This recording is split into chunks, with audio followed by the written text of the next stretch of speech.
I'm Claire Bergeron, and this is the Aloysius Youth Group Leadership Team Summer In-Service 2013 to 2014. My talk is on breaking boxes. The synopsis of my talk is that it is about acceptance of self, awareness of differences. The context of my talk is that I have placed myself in boxes in the past, but I have stopped to see the bigger picture.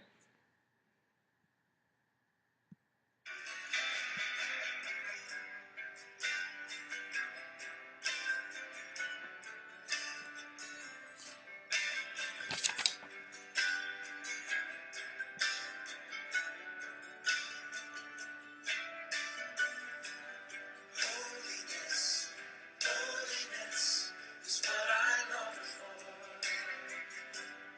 Holiness is what I need.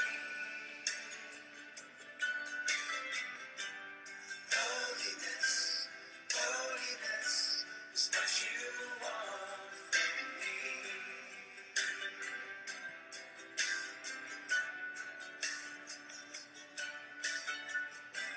Faithfulness, faithfulness is what I long for. Faithfulness is what I need. Yes, it is. Faithfulness, faithfulness is what you want from me. So take my heart, God. So take my heart, Lord. Take my mind, transform it. Take my will, conform it to yours, to yours, oh Lord.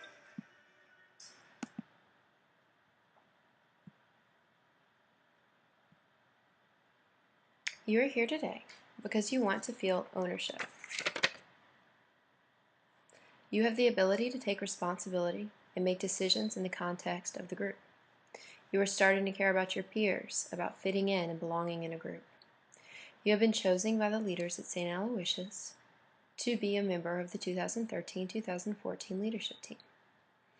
You have individual talents, including an outgoing personality, attention to details, logistics management, kindness to others, willingness to follow directions, focus on faith formation, musical talents, and many other talents.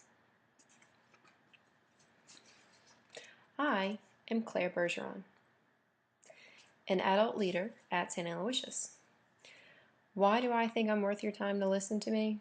Well, I was active in Aloysius Youth Group from 2002 through 2006 when I graduated high school. I have served Aloysius as an adult since 2011. I am active in my Catholic faith, and I love the energy that youth group offers.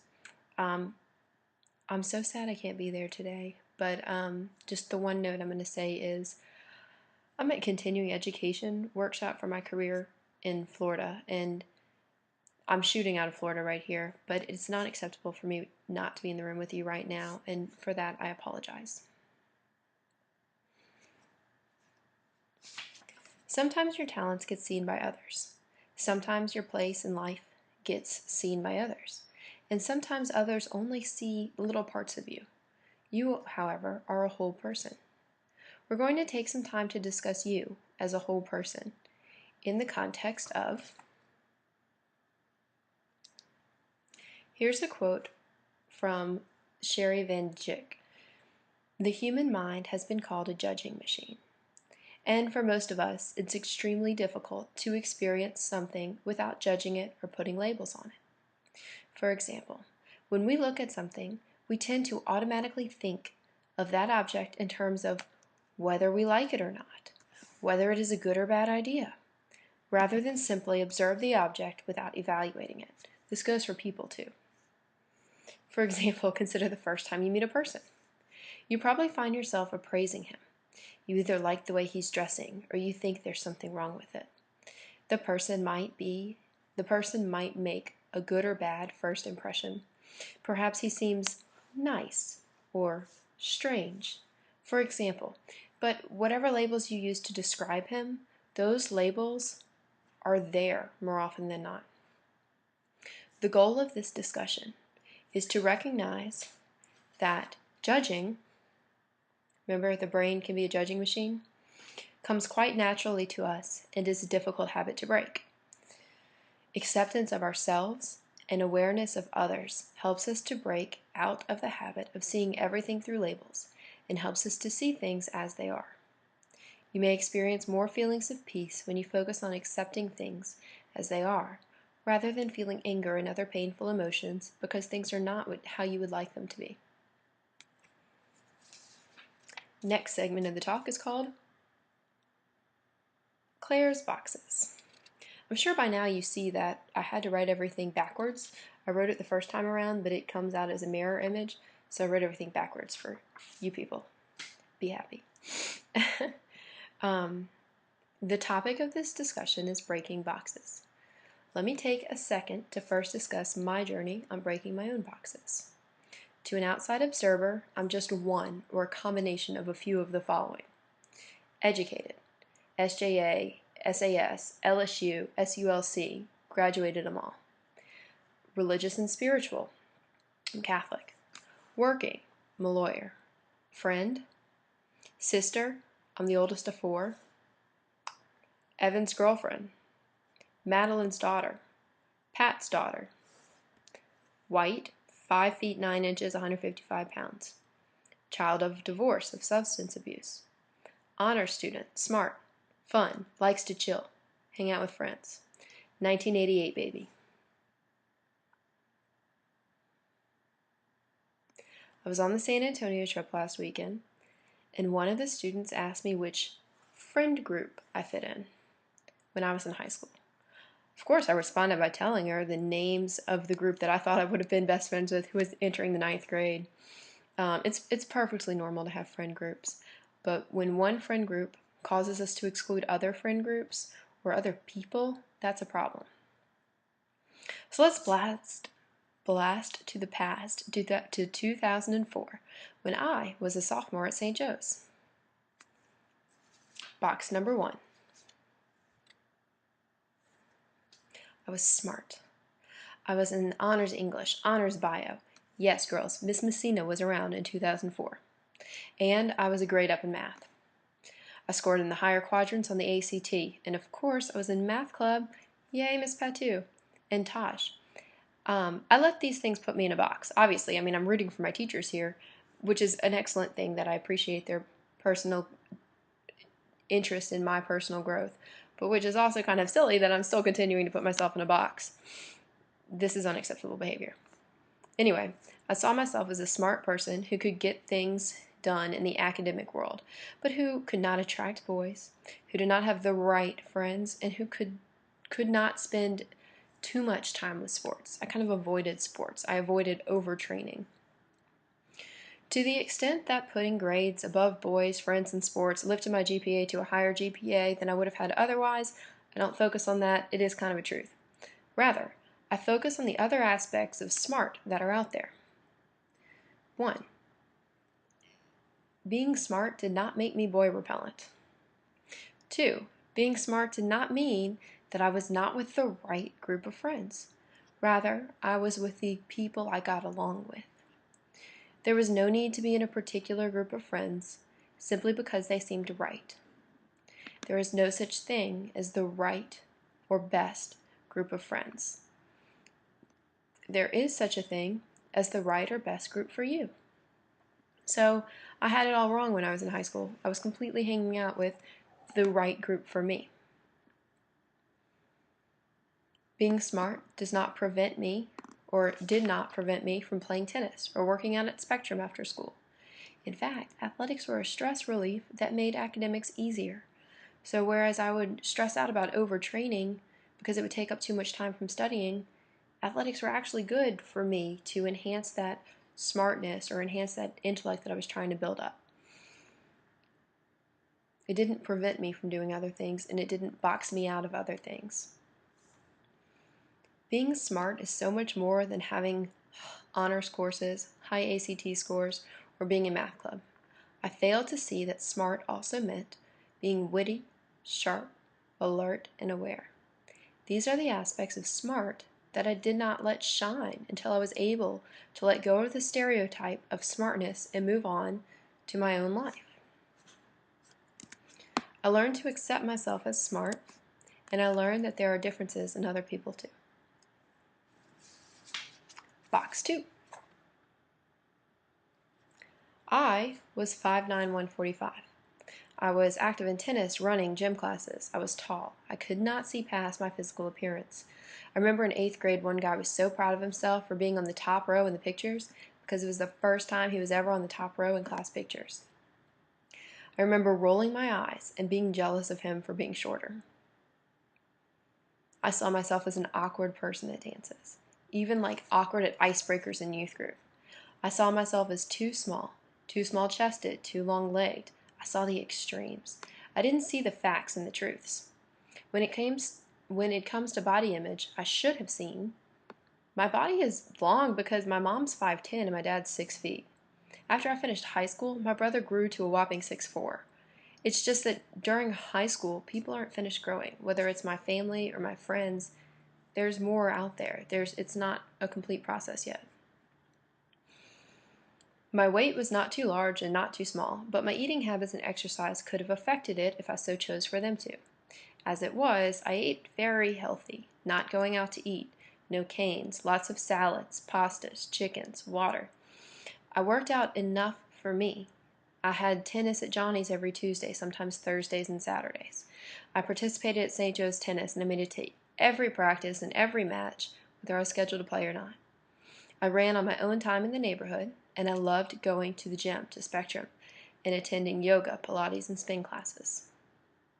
So this exercise bit goes to say that 145 it's there because I left it there, because I have all these athletic activities that help support this one little box that people look at me and peg me in. This is my favorite part of the body image part. Of course I was awkward. I was in high school. It's okay to be awkward. There's not really much of a way around it. Just accept it and hope one day it goes away. For me, I still run into things. I have to accept permanent awkwardness. Like, I still have a bruise on my right shoulder from running into the hotel light, like the light switch on the wall, when we were in San Antonio. Box number 3. I was at SJA. I was in the land of the red stickers. When I was in 9th grade, I seriously thought about transferring out of there. I don't know why I wanted to leave, and I don't know why I decided to stay either. I do know that I went to Baton Rouge High. I decided they were too laid back. I do know that I went to Redemptorist. I went on just to check out the school. I took a day off of St. Joe's and I did half day at Baton Rouge High, half day at Redemptorist, because my parents were seriously entertaining the thought of letting me transfer. I do know that I went to Redemptorist and I decided it was amazing and I loved how friendly everybody was. So let's talk about the box I put myself in regarding St. Joe's.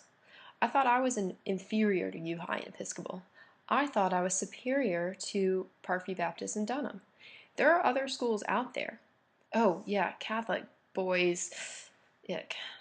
When it comes to schools, I should have seen the reality and not the impressions and the judgments that I was building up. 1. Ultimately, it's my parents' decision what school I go to. 2. All schools are created to provide an excellent education to the students who attend. There is no hierarchy of schools. There is no hierarchy of people. Schools are different places, with different teachers, with different administrators. Persons who attend schools are different. Accepting myself as an individual was step 1.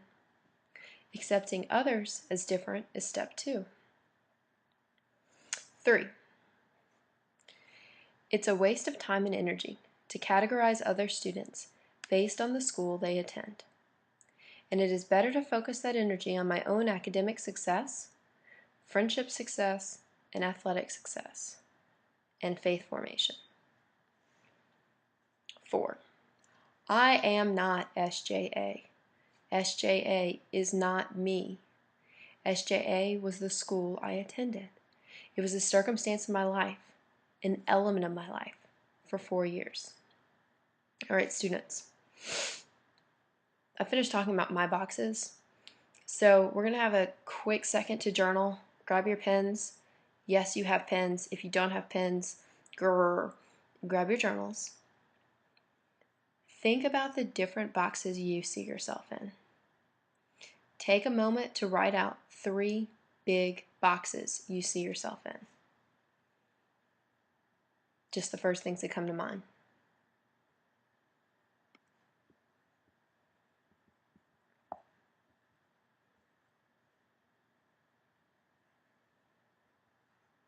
Okay, you should be done. Now, take 2 minutes to write out all the little boxes that may isolate you. Refer to that first list I gave you when I talked about all the different family roles, different roles that I play. We're going to take a whole 2 minutes for this. Righteousness, righteousness is what I long for. Righteousness is what I need. Righteousness, righteousness is what you want from me. So take my heart, God. So take my heart.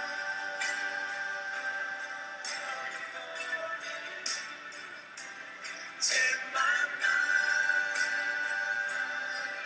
Transform it. Take my will. Conform it to yours. To yours. Oh Lord. Oh, so take my heart. Conform it. Take my mind, transform it. Take my will, take my will, conform it to yours, to yours, oh Lord. To yours, oh Lord. Yes, take my heart, conform it. Take my mind, transform it. Take my will, take my will, conform it to yours, oh Lord. To yours, oh Lord. To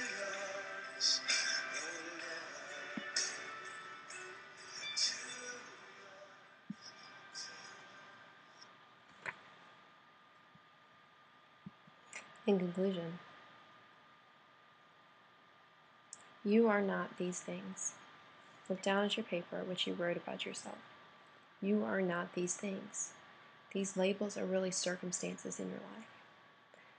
Other people may still stereotype your circumstances and confuse them or conflate them with you as an individual.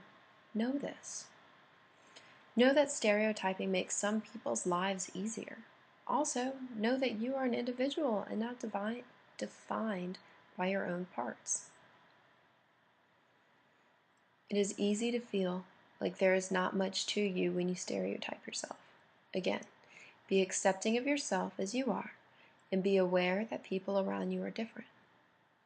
If you come out of a single word box, for example 59145, you may find yourself even more individual. For example, tennis, running, gym classes. Accept other people's differences too. Accepting yourself is only the first step. Accepting other people's differences will make the boxes less stressful for you too. No two people are exactly alike. McDougall, I hand it over to you. Please end in prayer and small groups. Thanks.